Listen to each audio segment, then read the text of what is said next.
I've never been the kind of person to believe in ghosts, but what happened at that rental house last summer changed the way I look at empty rooms.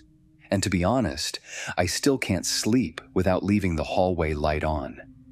My girlfriend and I booked a quiet getaway for her birthday.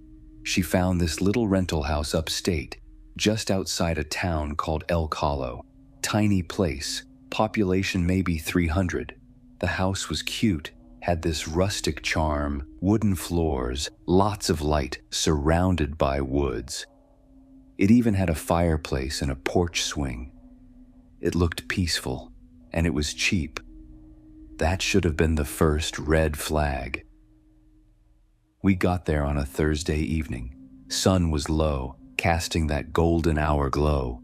The house looked just like the pictures, except maybe a little more worn, paint peeling in spots, lawn kind of unkempt.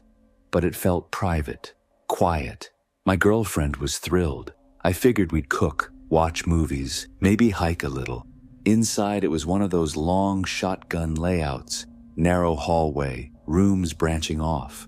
Living room up front, kitchen in back, 2 bedrooms on the left side. Everything creaked, not like old house creaky. Like every board under your foot announced itself. We laughed about it at first. She made a joke about ghosts watching us. I told her if a ghost could clean the kitchen, I'd welcome it. That first night was totally normal. We watched a movie, had wine, fell asleep early. It wasn't until the second night that things started getting weird. I woke up around 3 a.m. because I had to use the bathroom. The house was dead quiet. I walked down the hall, half asleep, not really thinking. As I came back toward the bedroom, I noticed the door to the other bedroom, what we were using as a storage space for our bags, was open. I clearly remembered closing it. I stopped. Just stood there for a second, staring into the dark room. Nothing looked out of place. I figured maybe I forgot. I shut the door again, quietly, and went back to bed. The next morning, I mentioned it to my girlfriend. She laughed it off, said I probably bumped it open. I almost let it go, but that night, it happened again. Same time, around 3 a.m., I woke up, not because I had to pee, but because of a noise. It sounded like whispering, like someone was talking softly, just at the edge of hearing. My girlfriend was out cold. I sat up and listened. It stopped, then creaked again, like a floorboard in the hallway. I got up, heart already pounding. The hallway was dark, but moonlight spilled in through the living room window, just enough to make out shapes. The door to the spare room? Wide open. I swear I shut it before bed. I walked toward it slowly, no idea what I was expecting. I stepped into the doorway and flipped the light on. The air in that room was heavy, like humid, but cold at the same time. Our bags were there, nothing moved, but I saw something that made my skin crawl. The closet door inside the room, slightly open. Just a few inches. Enough to see that it hadn't been that way earlier. I didn't open it. I couldn't. I backed out of the room, shut the door, and this time I locked it. I climbed back into bed without saying anything. Next morning, we had breakfast outside on the porch, birds chirping, sun shining, but I couldn't shake the unease.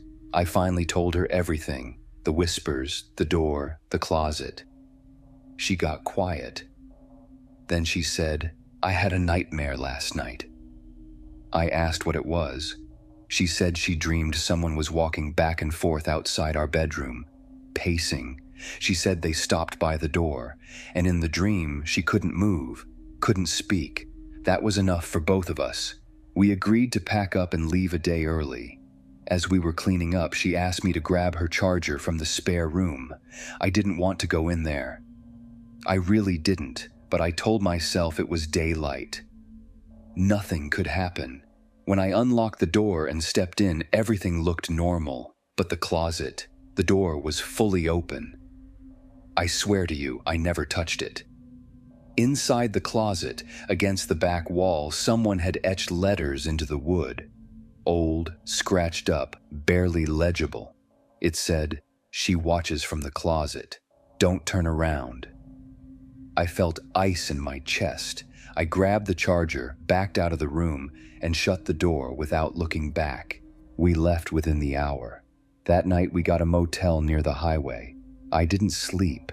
Every time I closed my eyes, I saw that closet, that message. I called the rental owner the next day and asked if they knew anything weird about the house. The guy paused, then just said, "You didn't see anything unusual, did you?" That was enough for me. To this day, I don't know who wrote that message or what they saw, but sometimes when I get up late at night, I catch myself staring down my own hallway, waiting for a door to creak open, and when it does, I don't check anymore. I used to laugh when people talked about sleep paralysis, until it happened to me, alone, in a stranger's house with something watching me from the foot of the bed. And the thing is, I'm still not sure I was actually asleep. Last October, I booked a house in Vermont for a solo writing retreat. I'm a freelance copywriter, and I'd been stuck in a rut, burned out, exhausted, needed quiet. A friend of mine had a cousin with an old farmhouse he rented out for dirt cheap, said it was perfect for a few days of unplugging, and it really was. Big colonial place, white paint, red shutters, set way back from the road with nothing around but woods. I arrived mid-afternoon. The cousin, Matt, gave me the key under a flower pot and said to text him if I needed anything, but he'd be out of town. The inside was dated but cozy. Old furniture, wood-burning stove, patchy Wi-Fi, but it had charm. One thing that struck me was the number of old clocks. I counted at least 9, all different shapes and sizes, none of them working. I thought it was quirky. I even texted a pic to my friend, joking that the house had ghost grandma energy. That first night was fine. I made some pasta, sat by the stove with my laptop, did some outlining. I was feeling better than I had in weeks. But around midnight, I heard something strange. It was this soft tick, tick, tick sound. I assumed it was one of the clocks somehow still running. But when I checked them, every single one was stuck, frozen. I chalked it up to old pipes or settling wood. That's the thing with old houses. They always make noise. I went to bed. Around 3 a.m., I woke up drenched in sweat. Room was ice cold, like my breath was visible cold. I sat up and immediately heard a creaking noise, slow, deliberate, like footsteps moving across the floorboards downstairs. I froze, heart pounding. The house was supposed to be empty. I strained to listen. It stopped. I convinced myself maybe it was an animal on the porch, or a tree branch, but I locked the bedroom door anyway. Next morning, nothing seemed out of place. No footprints outside, no mess, just cold. Like a chill that never quite lifted, even with the stove running. Still, I pushed through it, tried to work. That night, same thing. Woke up again around 3. Couldn't move. I was completely paralyzed, eyes open but body locked. I've never felt anything like it. It was like being buried alive in your own skin. And then I saw it. Something standing in the doorway. It was tall, almost touching the top of the frame. No features, no face, just a silhouette darker than the room itself. I couldn't blink, couldn't breathe. It didn't move. Just stood there, watching me. Then, slowly, it stepped closer. One step, then another. Then it stopped, right at the edge of the bed. I felt the mattress dip, like something was kneeling on it. I wanted to scream, wanted to run, but all I could do was cry.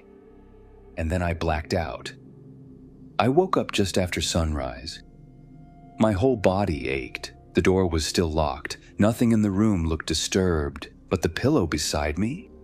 It had an indent, like someone had been lying there. I told myself it was a dream, sleep paralysis, stress. I even looked it up, found Reddit threads, articles, all saying the same thing. It's not real. But that doesn't explain what happened the next night. I almost didn't go to bed. I stayed downstairs past 2 a.m. Lights on, music playing softly from my laptop. Around 2:45, I heard the ticking again. Soft, rhythmic, but louder this time. Not one clock, all the clocks, every single one ticking, all at once. I stood in the center of the living room, heart hammering, surrounded by this chorus of ticking. It felt like the air itself was watching me. I reached for my phone to text Matt. Battery, 1%. I hadn't used it all day. The second the clock on the wall hit 3 a.m., they all stopped. Just stopped. Total silence. Then the upstairs floor creaked. That was it.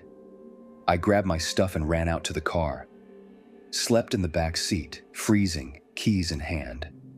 In the morning, I went back in, packed everything, didn't even bother cleaning up. I left a note for Matt and drove straight home. A week later, he texted me, said his aunt, who used to live there, had been obsessed with time, collected clocks, refused to let anyone throw them away. She died in the house, in the upstairs bedroom. At 3 a.m., I didn't reply, didn't ask anything else. But sometimes, when I'm up late working, I still hear ticking, and every now and then I'll wake up with that same feeling. Like someone's in the room, like someone's watching the time. I used to work for a moving company. You'd think the creepiest things I'd run into would be bug-infested basements or hoarder houses, but the only job that ever made me consider quitting didn't involve anything alive. This happened in 2021 in a tiny town called Newcastle, Pennsylvania. We had a job moving furniture out of a century-old house that was being prepped for sale. The owner had passed, no family left, so the bank was offloading the contents. My coworker Rick and I were sent in to do the job, supposed to be a one-day thing. But by lunchtime, we both knew something wasn't right. The house looked abandoned from the outside. Overgrown bushes, shuttered windows, mailbox stuffed with yellowed envelopes. But inside, it was like someone had just stepped out to grab groceries. Everything was weirdly clean, furniture still covered in plastic, dishes still stacked neatly in the sink. But no power. The lights didn't work. The fridge was empty. It felt like time had just paused in there. Rick kept saying the place smelled off, not rotten or moldy, more like perfume. Old lady perfume, thick and sweet, even though there was no one around and no open bottles. I thought he was just being dramatic, until we made it upstairs. There were 3 bedrooms, 2 were normal. Old dressers, faded wallpaper, beds stripped bare. The 3rd door was shut. When we opened it, the air changed. Immediately. It was like walking into a freezer. I mean, our breath fogged up. In the center of the room was a hospital bed. Metal rails, yellowed sheets, old medical equipment pushed against the wall. A dusty oxygen tank, IV stand.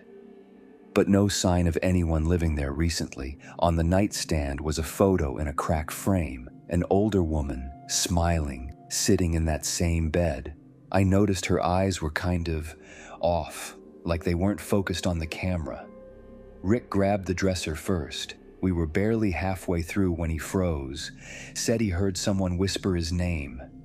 I laughed, told him it was just the wind through the vents, but he wasn't smiling. He looked at me and said, "Dude, it came from the closet. There was a door on the far wall. It wasn't a normal closet door, no handle, just a push latch. Rick walked over and pressed it open. Inside was just empty space, some blankets, a rocking chair, and that smell. Stronger now, like someone had just sprayed perfume and shut the door behind them. I told Rick to leave it and help me finish the job. He agreed, but kept glancing at the closet like something was going to crawl out. As we carried stuff downstairs, things got weirder. Doors we had left open were now closed. A mug that had been on the counter was gone. The front door slowly creaked shut behind us, even though there was no wind. Then, in the middle of carrying out the bed frame, Rick dropped his end and just stood there. "What?" I asked. He pointed back at the upstairs window. I looked. The bedroom with the hospital bed? There was someone standing in the window, just barely behind the curtain, a silhouette. Rick said, "Tell me that's not a reflection." I couldn't speak. We watched for a solid 30 seconds. No movement, no change, just this black shape behind the curtain, like it was staring right at us. We finished the job, didn't speak the rest of the afternoon, just loaded everything and drove back to the office. The boss asked why we looked so pale. Rick told him the house gave us the creeps. That was it. A few days later, Rick quit. Said he didn't want to do residential clears anymore. He looked genuinely spooked. Last I heard, that house still hasn't sold. Every time I drive past that part of town, I think about that upstairs window, that cold air, the whisper, and I wonder, if we had opened that closet all the way, what else we would have seen.